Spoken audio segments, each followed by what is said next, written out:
Girl, if you keep struggling in one relationship after another, you have to work on yourself. This is just a continuation of this video, so make sure to check it out. Trick rule number 3. Practice yourself to stop over-explaining and just let it go. Halimbawa, may misunderstanding kayo ng boyfriend mo. Lalo na, this time, stress kayo pareha sa different lives nyo. So, it's so easy to get caught up in the moment, right? Kaya, diba, yung automatic response mo is you over-explain. And ginagawa mo lang to because you want to make yourself clear, you want to be heard and understood, and gusto mo, ayaw mo nang ulitin niya yung same behavior na yon. Do you agree? But girl, sometimes, sending all these long paragraphs explaining everything can actually make things worse. Girl, you need to remember that in order to stop being needy and desperate in your relationship, you need to learn how to control your emotions and thoughts. So, this is one step closer to that. Instead of over-explaining, practice this. Kapag may away kayo, this time, keep your sentence short and focus on what you really need from him. Try to make it simple and direct kasi you're an adult now. You have to choose a mature response over drama. Mag-focus ka lang on what's really important and trust na maiintindihan ka niya without a novel-length explanation. And you also need to understand na hindi talaga maiiwasan na both of you will make mistakes. It's just that you both have to understand to pick your battles. Anong ibig sabihin ko nito? Stop focusing on petty fights.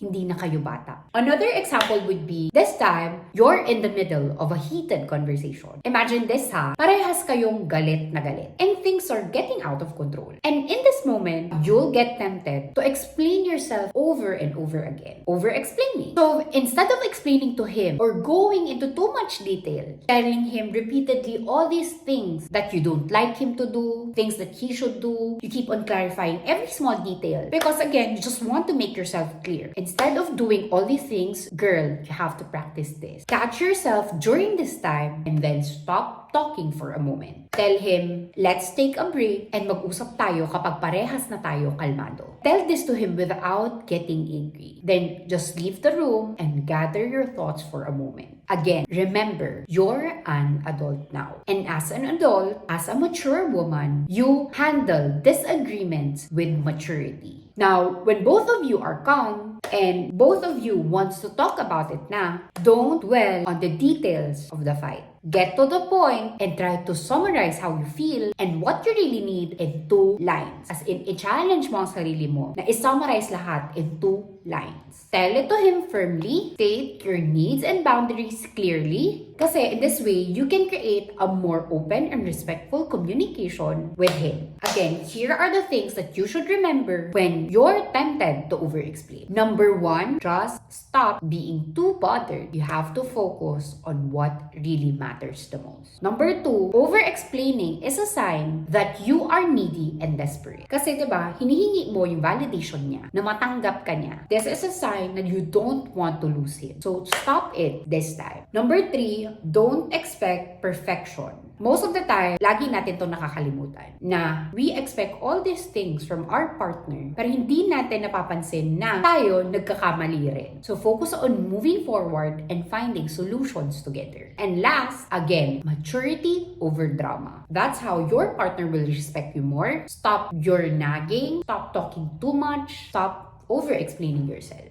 Ako, when I was 19 years old, when I started getting in a serious relationship, and good thing, hanggang ngayon, boyfriend ko pa rin siya, sobrang gantong-ganto ako. Like, I over-explain things. Hindi natatapos ang away namin na wala siyang nire-receive sa akin na ilang paragraph ng message. But after years, na-realize ko, it doesn't have to be this way. Sobrang toxic niya. And ang dami ko din kasing binabasang libro about how to handle my relationship. Kaya slowly, natututunan ko siya and ina-apply ko siya sa sarili kong buhay. And that's the only time things started to change slowly. For me, the most important thing is to catch your thought and emotions first. That's the key. Because before, magagalit ka agad ako, maiinis ka agad ako, I'd get triggered, I'd blame him for everything, and alam mo yun, yung tono ng boses ko would be very demanding. Kailangan, I needed to be superior to him. It wasn't helping at all. Mas lumaki lang yung away and mas naging messy lang yung situation. Nung mas naging kalmado ako, mas malambing, nung sinabi ko kaagad sa kanya what I really want, kasi men are not mind readers. Siya na mismo ang nag-i-insist na mag-usap kami. He was the one who was trying to make things better. Like being kalmado and getting straight to the point was super effective. Being direct and clear about what you want is more effective than being long-winded and messy. As in, girl, catch yourself every time na matetempt ka mag-overexplain. Trick rule number 4. Girl, don't overhype everything that he does, especially if it is something he is expected to do in the relationship. What do I mean by this? Don't value too highly his actions and words. Stop this excessive appreciation over his simple gestures. Stop overpraising him, especially if it is expected for him to do. Kasi diba, ang feeling natin dito. Ako, I am guilty of this. Halimbawa, yung boyfriend mo, pinadalhan ka ng favorite food mo. Hinatid ka, sinundo ka, he's doing all these sweet gestures. And during these times, you might say things like, oh my gosh, love, you're the most thoughtful boyfriend ever. You're the best boyfriend ever. Sobrang caring mo, sobrang loving mo. Tapos ikaw naman, kilig na kilig ka. Hindi ko alam kung anong gagawin ko if wala ka. You always over-appreciate the simple things that he does instead of just merely appreciating it. Girl, alam mo kung bakit hindi to maganda all the time? Because when you overhype his actions and words, it can make him feel like he's already reached the peak.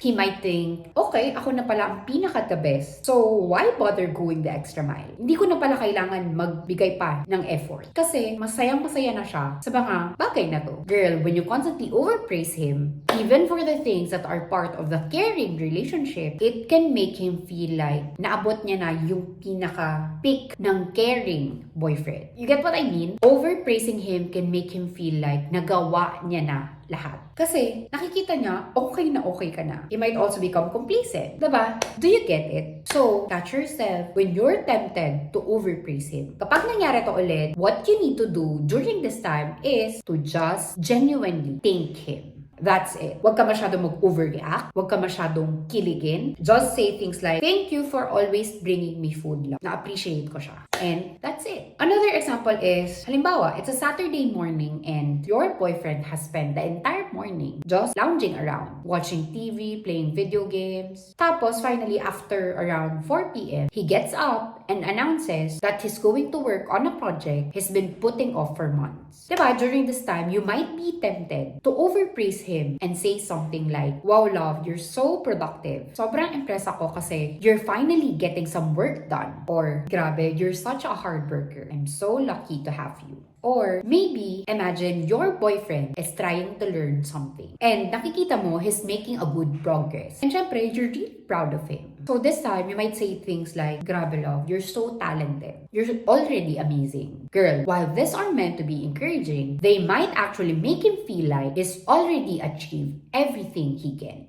Pwede niyang isipin, okay, if I'm already amazing, bakit ko pa kailangan matutunan tong ibang bagay? What's the point of practicing more? If I'm a natural, then bakit kailangan ko pang mag-work hard? Again, this can lead to complacency where he stops pushing himself further to learn and grow because nafe-feel niya na he's already reached his full potential. Mafe-feel niya na there's no need to climb higher kasi in-overpraise mo na siya. Mafe-feel niya nasa pinaka-top na siya kahit na nagsisimula pa lang siya. Pwede niyang sabihin, if I'm already at the top, what's the point of trying to climb higher? He might become less willing to work hard, hindi na siya magpuput ng effort. So girl, stop giving him praise and adoration. Ngayon, you have to alter your brain chemistry na kapag binigyan ka ng something ng boyfriend mo or he does all these sweet gestures na expected for him to do in the relationship, instead of thinking na wow, sobrang love ako ng tao na to. Wow, he is the best boyfriend ever. Grabe, he is such a loving man. Try practicing these lines to yourself. Wow, ginagawa niya to because I am an amazing woman. I deserve love, kaya niya ako sinespoil. Or maybe, for sure ako, I have values which inspires him to do all these things. I am a wonderful person. These are all empowering words that you can tell to yourself. Diba, nakita mo yung difference nung dalawang lines? Yung pangalawa, it's about recognizing your self-worth.